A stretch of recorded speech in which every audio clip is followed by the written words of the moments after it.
At 5:30 in the morning on July 16, 1945, the darkness of the New Mexico desert split open.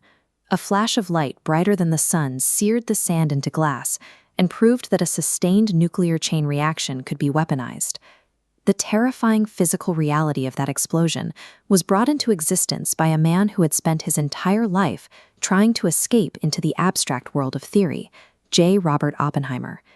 He was born into extraordinary privilege in New York City, growing up in an apartment lined with Van Gogh paintings and an overwhelming emphasis on intellectual pursuit. As a highly introverted prodigy, he devoured literature, quickly mastering a half-dozen languages and finding far more comfort in ideas than in the company of other children. But the physical world repeatedly proved difficult for him to navigate. When he traveled to Cambridge in the 1920s to study physics, he was forced into the laboratory. He lacked the manual dexterity and the patience required for experimental work. The frustration of trying to manipulate physical objects pushed him into a severe psychological crisis, culminating in a mental breakdown. For the young Oppenheimer, the tangible world was a source of isolation and trauma. He reached his full intellectual capacity only when he abandoned the laboratory and retreated into the mind. Seeking refuge, he transferred to the University of Göttingen in Germany, the absolute epicenter of the quantum mechanics revolution. Here, surrounded by the greatest mathematical minds in history, Oppenheimer thrived. Physics was no longer about clumsy hands adjusting glass tubes. It was about pure thought. This abstract animation shows his first major contribution to the field, the Born-Oppenheimer approximation. Because atomic nuclei are masses and move slowly compared to the fast electrons zipping around them, Oppenheimer and his mentor proved you could mathematically separate the two. You calculate the electrons first, then the nuclei. It made quantum chemistry computationally possible.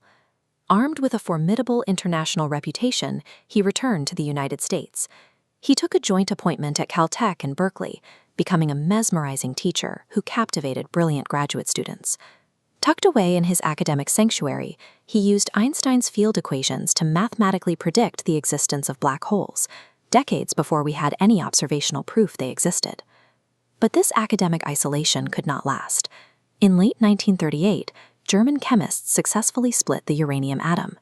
At the exact same time, the dark tide of European fascism began aggressively spreading, creating thousands of refugees, including many of Oppenheimer's own scientific colleagues.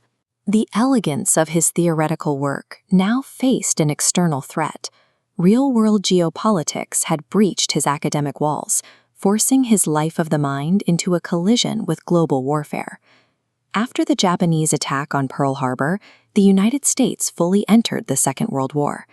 The physics community was suddenly gripped by a terrifying realization. Nazi Germany had access to uranium and the smartest physicists in Europe. America was now in a frantic race to harness nuclear fission before Hitler did. The U.S. Army gave General Leslie Groves the task of building the atomic bomb. Groves needed a scientific director. In a pragmatic move, he chose Oppenheimer. It was a shocking decision. Oppenheimer was a theoretical physicist with left-wing political associations who had never managed anything larger than a graduate seminar. Oppenheimer immediately made his mark. To ensure extreme secrecy, he directed the project to a remote mesa in northern New Mexico. It was a stark, austere landscape he had loved since his youth. He convinced the greatest scientists in the country to move to a secret city called Los Alamos. His years directing the theoretical department at Berkeley had prepared him for exactly this. Oppenheimer possessed the ability to grasp complex problems across entirely different disciplines and the charisma to mediate between dozens of highly temperamental Nobel laureates. Oppenheimer's role shifted from solving abstract equations to directing a massive coordination of talent. He now mediated between military demands and civilian scientists to solve the most complex logistical and engineering challenges in history. The project eventually focused on two completely different bomb designs. The uranium bomb used a relatively simple gun-type mechanism, but the plutonium core presented an engineering nightmare. The material was highly unstable. A simple gun mechanism would cause it to pre-detonate.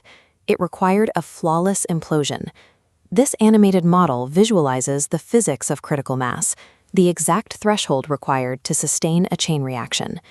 To make a plutonium bomb work, you have to take a subcritical sphere of metal and instantly compress it so tightly that the neutron multiplication factor exceeds 1, forcing a runaway chain reaction. To achieve that state, the scientists surrounded the plutonium core with explosive lenses. These conventional explosives had to be shaped and timed to detonate simultaneously, creating a perfectly symmetrical inward blast wave.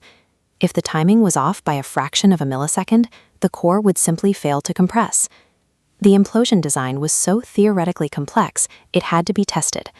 On July 16, 1945, at the Trinity Test site, the mechanism worked. The blast yielded 21 kilotons of explosive force, far exceeding the predictions made by the physicists who designed it. As the mushroom cloud rose over the desert floor, Oppenheimer's mind returned to the ancient Hindu scripture he had studied for years. He watched the fireball expand and recalled a line from the Bhagavad Gita, "Now I am become death, the destroyer of worlds."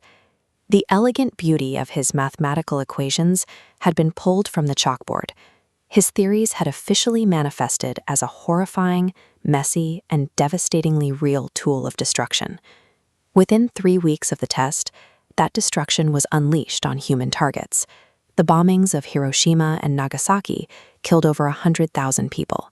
The blast waves flattened miles of infrastructure, and tens of thousands of survivors were left to suffer from radiation sickness. Oppenheimer believed the bomb was necessary to end the war, but he was overwhelmed by the scale of civilian death. In a meeting with President Harry Truman, his moral anguish spilled over. He confessed, "I feel I have blood on my hands."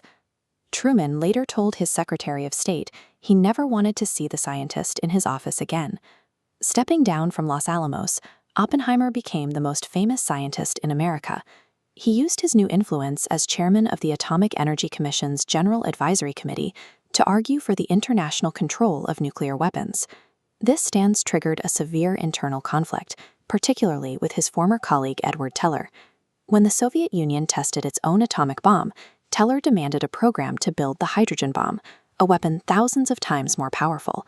Oppenheimer fiercely opposed it, arguing that a weapon of that scale was designed strictly for the mass slaughter of civilians. Emergence as a vocal moral conscience put him on a direct collision course with a military establishment determined to maintain absolute nuclear supremacy. By the early 1950s, the political climate had turned toxic under the pressure of Senator Joseph McCarthy. The FBI had amassed thousands of pages documenting Oppenheimer's past financial contributions to left-wing causes and his relationships with Communist Party members. His nuanced views on nuclear policy were suddenly being framed by government officials as treason. In 1954, the government suspended his security clearance and subjected him to a closed-door hearing. It operated like a show trial. His lawyers were denied classified documents, and his communications were wiretapped. The final blow came when Edward Teller testified against him, stating he would prefer the security of the country in other hands.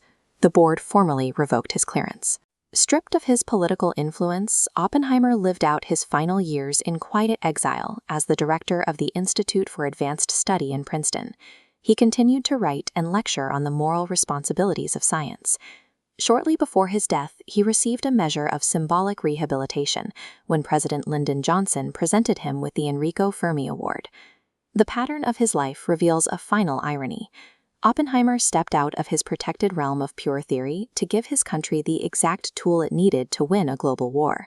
But when a brilliant intellect hands a society the pragmatic tools for its own annihilation and then dares to question how they are used, that society will often destroy the